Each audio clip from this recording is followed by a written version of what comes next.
Just Delay，各位观众朋友，大家好，欢迎您收看藏人行政中央电视台本周西藏华语新闻节目，我是主持人卓玛。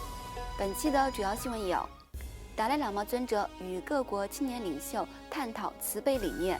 第4届印度青年研究学者会议在达兰萨拉召开；藏人行政中央召开首届数字化战略发展会议；北美藏人庆祝达赖喇嘛尊者荣获美国国会金质奖章15周年。下面请看详细内容。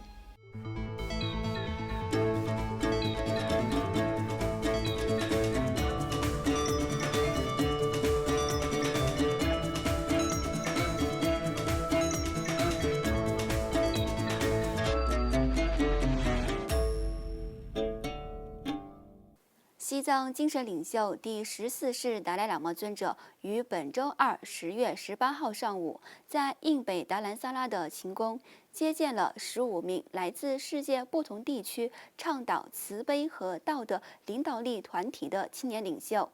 并就慈悲理念为题与青年领袖们进行了讨论。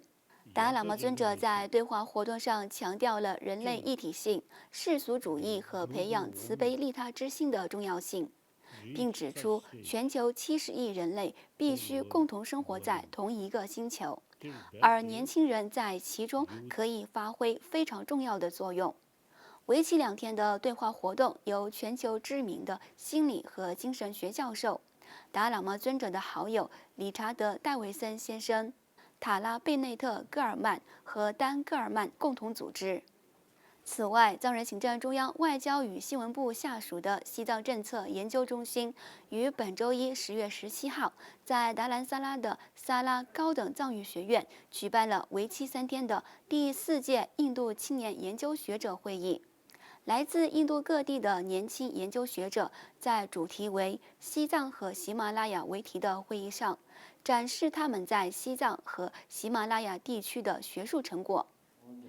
主要嘉宾西藏人民议会议长堪波索南丹培在开幕式上致辞时，介绍了西藏对全球各国的战略意义，并强调面对中国误导性的历史叙述，各国研究学者有必要陈述事实，拨乱反正。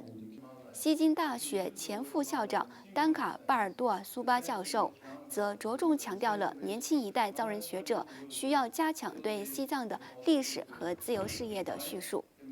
35名与会的研究学者就国家与安全、西藏与西喜马拉雅的关系、东喜马拉雅的佛教与文化、流亡藏人的自由运动，以及跨喜马拉雅的生态发展、气候变化、贸易等为题相续进行了发言和讨论。与此同时，议长堪波索南丹培于上周五10月14号在议会秘书处接见了来访的捷克共和国驻印度大使伊利斯卡奇卡瓦博士。此外，藏人行政中央外交与新闻部下属的西藏计算机资源中心和财政部下属的社会资源发展基金联合于本周4 10月20号在嘎夏秘书处举办了首届数字化战略发展会议。藏人行政中央司政边巴次仁在会议上致辞时，呼吁年轻一代的藏人计算机专业人员参与藏人行政中央数字化结构和运作的可持续发展，并感谢世界各国信息技术领域的专业人士对藏人行政中央的持续支持。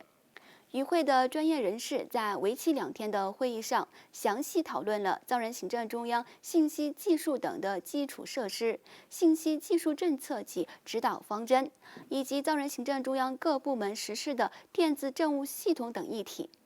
来自世界各国的计算机和信息技术领域的知名公司和学院的专业人士，以及西藏计算机资源中心的技术人员和各部门的观察人员参加了会议。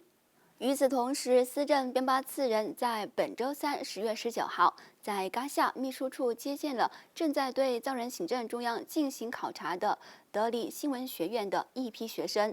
司政在接见活动上向来访的学生们介绍了西藏境内的现状、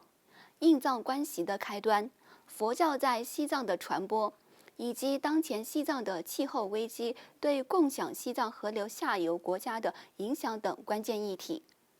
此外，司政边巴次仁率领的藏人行政中央代表团于本周二10月18号结束了在布鲁塞尔和瑞典的访问活动。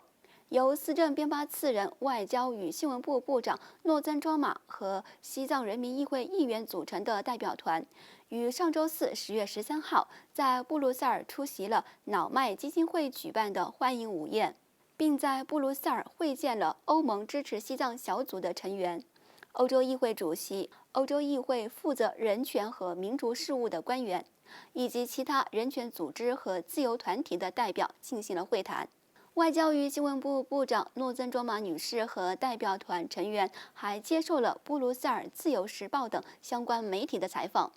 在藏人行政中央代表团会见比利时政府官员时，详细介绍了当前西藏境内的紧张局势，以及包括中国政府在西藏各地创办的殖民式寄宿学校制度、